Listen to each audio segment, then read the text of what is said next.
Seems like a good place to bring in Kevin Courtney, who is the General Secretary of the National Education Union. Good morning. Good morning to you. First question, why are you here?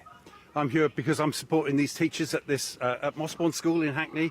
They, like teachers across the country, are on strike today, and they're on strike to stand up for education. They're demanding investment in our children's education, investment in the schools and colleges and the people who work in them. Why haven't you got round the table so far? Well, we're ready to be around the table. We're ready to be around it right now. It's Gillian Keegan who is putting preconditions on that. I was at a table with Jeremy Miles, the Minister in Wales, last week.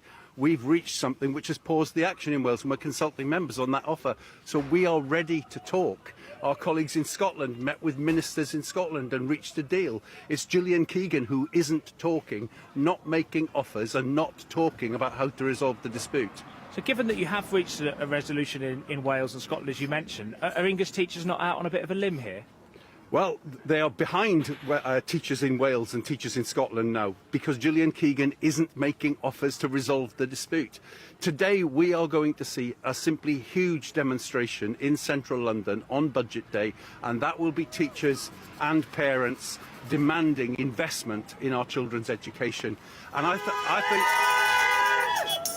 politicians are going to have to listen. They're going to have to listen to the degree of support we've got. Yesterday, an organisation called Parent Kind, which is an organisation it's a federation of the parent and teacher associations at schools.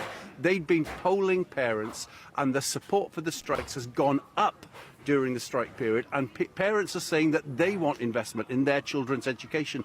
They're hearing our stories that special needs assistants are leaving schools to work in supermarkets because they're paid better there, that there are GCSE chemistry classes being taught by people without qualifications in chemistry, the same in maths and many other subjects, that there are classes that have successions of temporary teachers all doing a good job but where the school can't hold on to a permanent member of staff.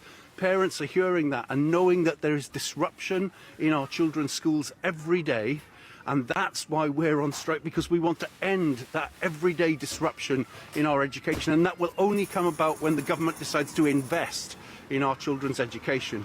You mentioned parents there. What's your message to those parents who are frankly really annoyed that they're having to make alternative arrangements today because their child can't go to school?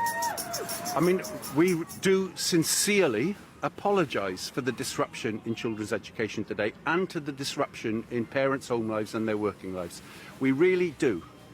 But what we are on strike against is the everyday disruption which has been going on because our schools are underfunded.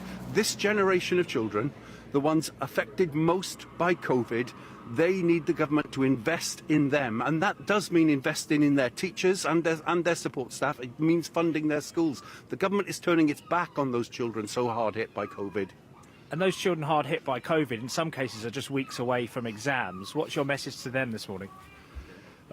We want to avoid disruption to their education. We want the government to sit round the table and talk with us. Their teachers are working very hard with them to make sure they get the best education they can and they prepare for the exams in the best way that they can. And we know that many school students will be worried about the action, but they're also reaching out to us and telling us they support the strike, they support the demand for investment because they've seen the effects of the cuts in their education in the last years.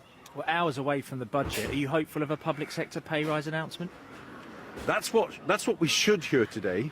We should hear that there is going to be a big investment in public services, in schools and in the health service and in the pay of the people who work in them. Whether we hear it, we don't know. But in many ways, I think there are two budget statements today. There's a budget statement from the Chancellor of a government that has run austerity on us for 13 years, and there's going to be a budget statement from tens of thousands of teachers and doctors and parents and patients, all demonstrating through the centre of London, demanding investment. And just in comparison with Scotland and Wales, would you be happy to see an offer of a similar nature here in England? Would you accept that? Well, it wouldn't be me. It's not my decision whether we accept those things or not. If we got an offer like that, we would put it to our members and they would decide whether we accepted it or not.